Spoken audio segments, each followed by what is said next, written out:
Origin of Species Introduction. Darwin begins his abstract on the origin of species by explaining his long voyage as an English naturalist on board the HMS Beagle from 1831 to 1836. On his journey, he observed and recorded many species of the South American continent and its neighboring islands, which became the basis for his theories of natural selection and common descent. He then explains how two factors were pushing him to publish his abstract, even though he wished he had more time. These two factors include his declining health and the fact that Mr. Wallace had sent him a memoir with almost the exact conclusions he had been working on for years. He explains there are flaws and gaps in his research, but he believes he has created an accurate basis for how different species have come to be. He states his beliefs that species were not individually created, but instead diverged with variation from one common ancestor. He acknowledges that he's not the first to conclude this idea, and he knows the statement can be controversial relative to beliefs at this time. He also argues that environmental factors can't be the only forces causing these variations among species. Lastly, he provides a broad overview of what he will later discuss in the following chapters.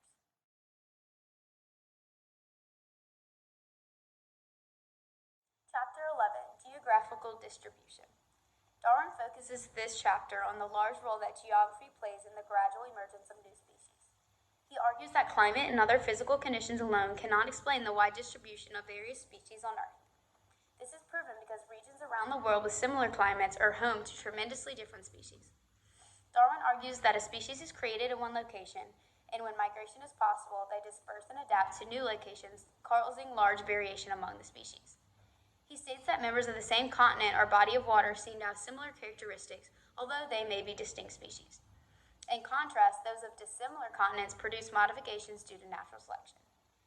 He then describes the importance of geological barriers affecting migration. Species in isolated locations are unable to migrate, so they must adapt to the conditions of that particular environment. He explains how some species can migrate even with these barriers, such as birds or plants. Modifications of species can also occur through geological changes without any migration. Darwin uses the glacial period as an example. After the ice melted, two formerly connected lands became separated, allowing members of the same species to diverge separately in detached locations. If the geographical change reallows for migration, the new species that have emerged can then spread to other regions.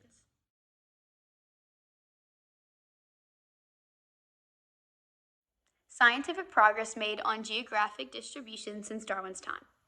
Geographical distribution was a key point in Darwin's evolutionary theory because of the major role it played in variation among species.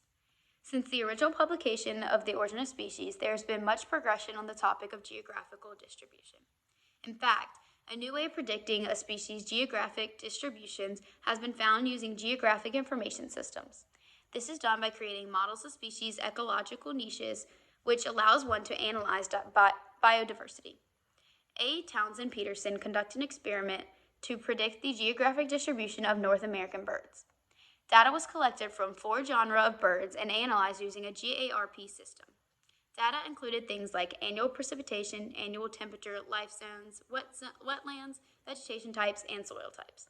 This data was then used to predict the occurrence or absence of these species in certain states. The results of the experiment showed that the geographic distributions for all 34 species were statistically similar to the predicted ones. Townsend states that there are other systems besides GARP being studied, but GRAP seems to be more adequate than the others. This new development of predicting can aid in learning distribution patterns among species along with conservation of species. Knowing the impact of geographical changes will be helpful in the future, especially in reintroduction programs.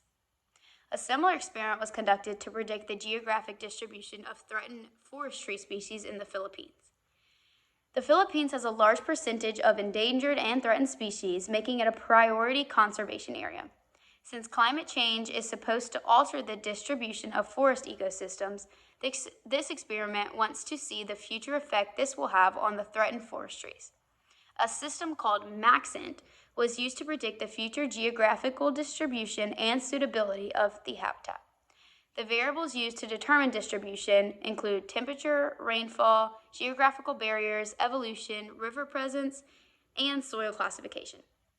According to the results, the predicted future habitat ranges of the 14 forest tree species will have both positive and negative effects due to the future climate.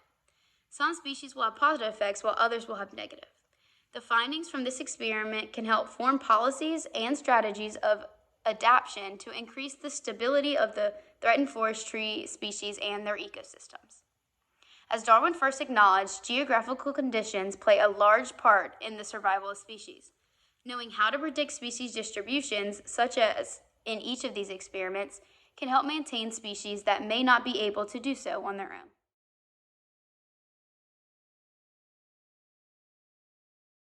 Chapter 14, Recap and Conclusion.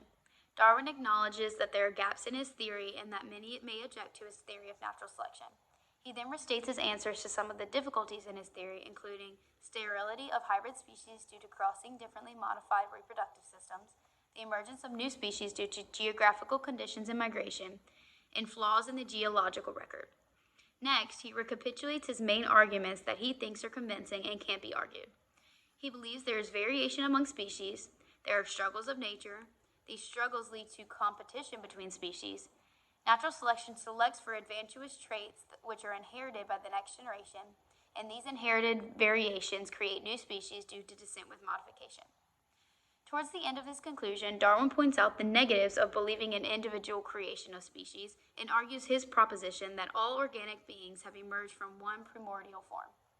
Darwin ends his writings by looking into the future of evolution. He believes that if others agree with his descent with modification, there is sure to be a revolution in natural history. In other words, if more scientists adopt his views, it will lead to greater discoveries of how man came to be.